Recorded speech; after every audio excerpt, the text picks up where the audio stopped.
Hello दोस्तों, बेलिज्म academy YouTube channel में आपका फिर से बहुत बहुत स्वागत है। दोस्तों, आज के इस वीडियो में हम मोस्ट इंपॉर्टेंट क्वेश्चंस को सॉल्व करने वाले हैं जो कि आपके यूपी टेट, सुपर टेट, साथ ही साथ आपके यूपी लेखपाल एग्जाम के लिए मोस्ट इंपॉर्टेंट है। दोस्तों, इस वीडियो में मैंने सारे क्वेश्चन सेलेक्टेड लिए हैं जो कि आपके सिलेबस पर बेस्ड होंगे, साथ ही साथ आपके प्रीवियस ईयर क्वेश्चन पर बेस्ड होंगे। तो वीडियो को ध्यान से देखिएगा और वीडियो के लास्ट मुझे जरूर बताइएगा कि आज के इस वीडियो में आपके कितने क्वेश्चन सही हुए। तो बिना देरी करते हुए चलिए शुरू करते हैं सबसे पहले क्वेश्चन से। सबसे पहला क्वेश्चन है, विश्व का सबसे बड़ा शीत मरुस्थल कौन सा है? ऑप्शन आपके सामने Sahara, option B Atacama, option C Gobi या फिर ऑप्शन डी थार।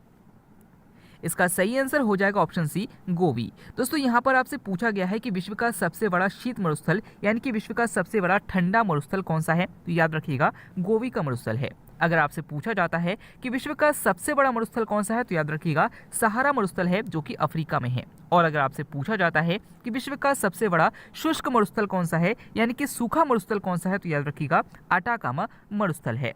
अगला क्वेश्चन, पी किस प्रकार की भूकंपीय तरंगे है? ऑप्शन आपके सामने अनुदैर्घ्य तरंगे, ऑप्शन बी अनुप्रस्थ तरंगे, ऑप्शन सी दोनों प्रकार की तरंगे या फिर ऑप्शन डी इनमें से कोई नहीं।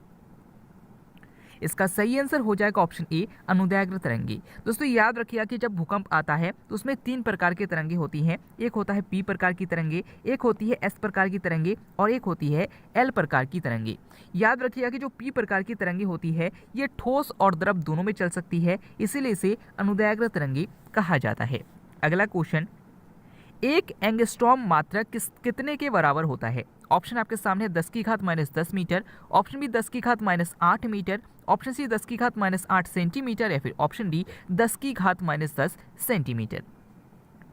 इसका सही आंसर हो जाएगा ऑप्शन ए 10 की घात -10 मीटर। दोस्तों, याद रखिएगा कि एक एंगस्ट्रॉम बराबर 10 की घात -10 मीटर होता है। अगर आपसे पूछा जाता है कि 1 नैनोमीटर बराबर कितने मीटर होते हैं, तो याद रखिएगा कि 1 नैनोमीटर बराबर 10 की घात -9 मीटर होता है।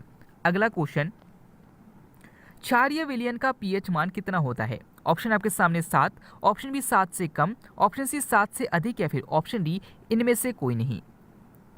इसका सही आंसर हो जाएगा ऑप्शन सी 7 से अधिक। दोस्तों, याद रखिएगा कि अगर किसी विलयन का पीएच मान 7 होता है इसका मतलब है उदासीन होता है।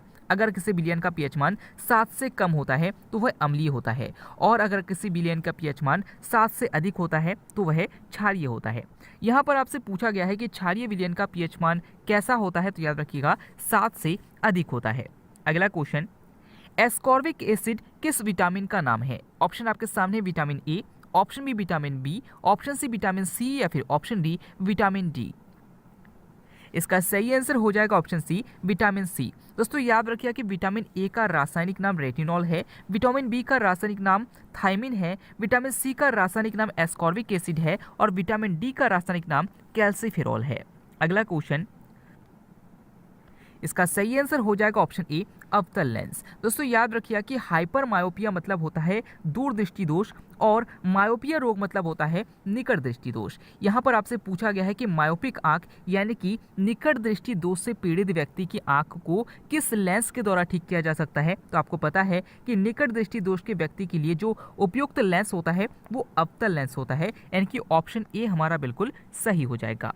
अगला क्वेश्चन, विश्व स्वास्थ्य दिवस कब मनाया जाता है? ऑप्शन आपके सामने है 7 अप्रैल, ऑप्शन बी 15 मार्च, ऑप्शन सी 9 अप्रैल या फिर ऑप्शन डी 10 अप्रैल। इसका सही आंसर हो जाएगा ऑप्शन ए 7 अप्रैल। दोस्तों, याद रखिए कि विश्व स्वास्थ्य दिवस यानी कि वर्ल्ड हेल्थ डे जो मनाया जाता है वो 7 अप्रैल को मनाया जाता है। अगर आपसे पूछा जाता है कि विश्व स्वास्थ्य संगठन का मुख्यालय कहाँ पर है, तो याद रखिएगा जेनेवा स्विट्जरलैंड में है। अगला क्वेश्चन, खैबर दर्रा किन के बीच स्थित है? ऑप्शन आपके सामने है पाकिस्तान और अफगानिस्तान, ऑप्शन बी भारत और बांग्लादेश, ऑप्शन सी भारत और श्रीलंका या फिर ऑप्शन डी भारत और पाकिस्तान। इसका सही आंसर हो जाएगा ऑप्शन ए पाकिस्तान और अफगानिस्तान। दोस्तों, याद रखिएगा कि जो खैबर दर्रा है यह पाकिस्तान और अफगानिस्तान के बीच स्थित है। अगर आपसे पूछा जाता है कि आर्यों ने भारत में प्राचीन काल में किस दर्रे से प्रवेश किया था, तो याद रखिएगा खैबर दर्रे से ही प्रवेश किया था। अगला क्वेश्चन, भूकंप का अध्ययन क्या कहलाता है? ऑप्शन आपके सामने seismology, option B pedology, option C craniology या फिर ऑप्शन डी पिक्टोलॉजी। इसका सही आंसर हो जाएगा ऑप्शन ए सिस्मोलॉजी। दोस्तों याद रखिएगा कि भूकंप का अध्ययन सिस्मोलॉजी कहलाता है और भूकंप को मापने के लिए जो यंत्र होता है उसे सिस्मोग्राफ कहा जाता है। और याद रखिएगा कि भूकंप को रिक्टर स्केल में मापा जाता है। तो कोई भी क्वेश्चन आपसे पूछा जा सकता है।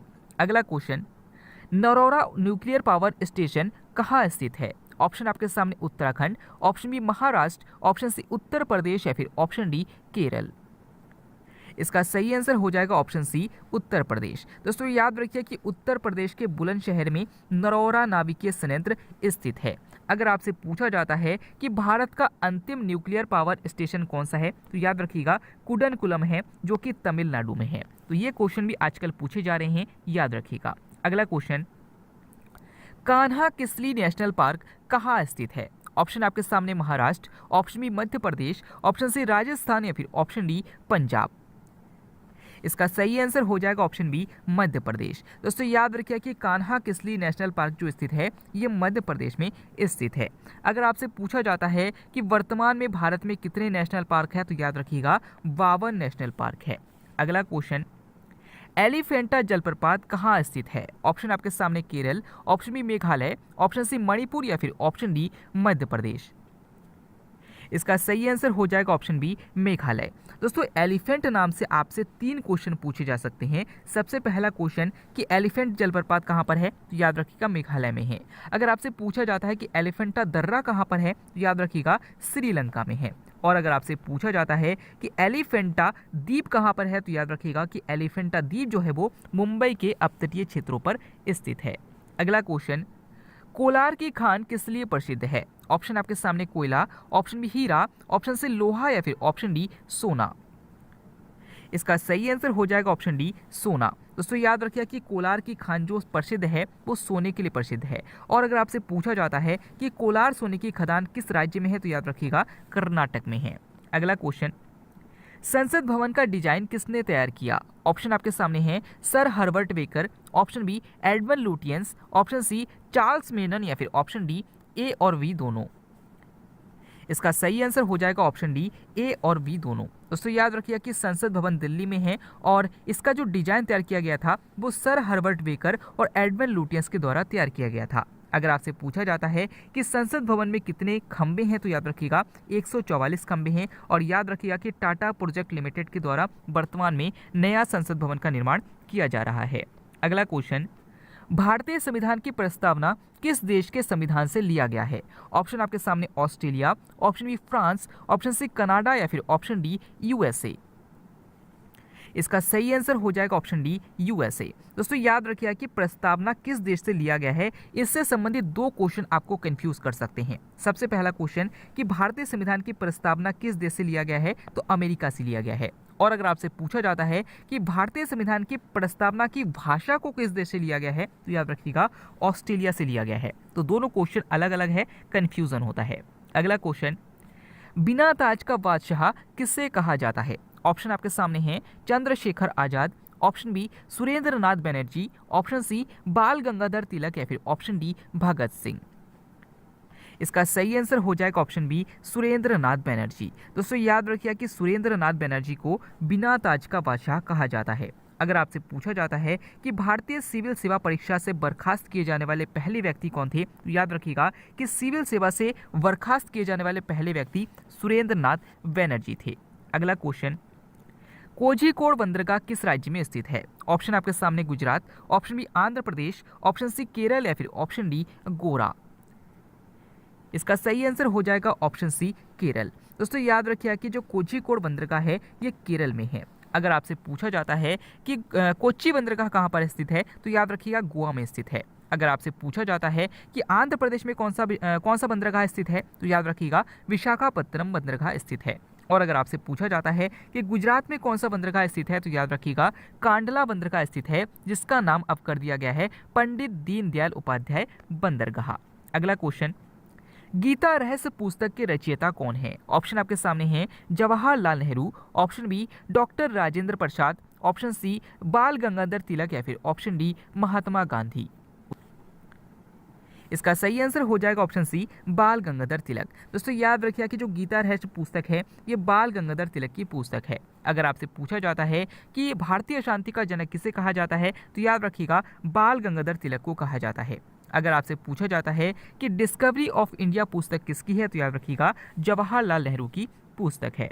अगला क्वेश्चन, मर्रे डार्लिंग नदी के किनारे कौन सा देश बसा है? ऑप्शन आपके सामने Australia, option B America, option C रूस या फिर ऑप्शन डी फ्रांस।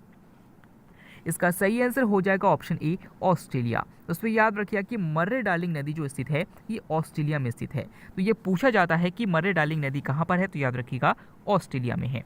अगला क्वेश्चन, पृथ्वी की आयु किससे ज्ञात की जाती है? ऑप्शन आपके सामने है carbon dating, option B uranium dating, option C जैविक घड़ी या फिर ऑप्शन डी नाइट्रोजन डेटिंग।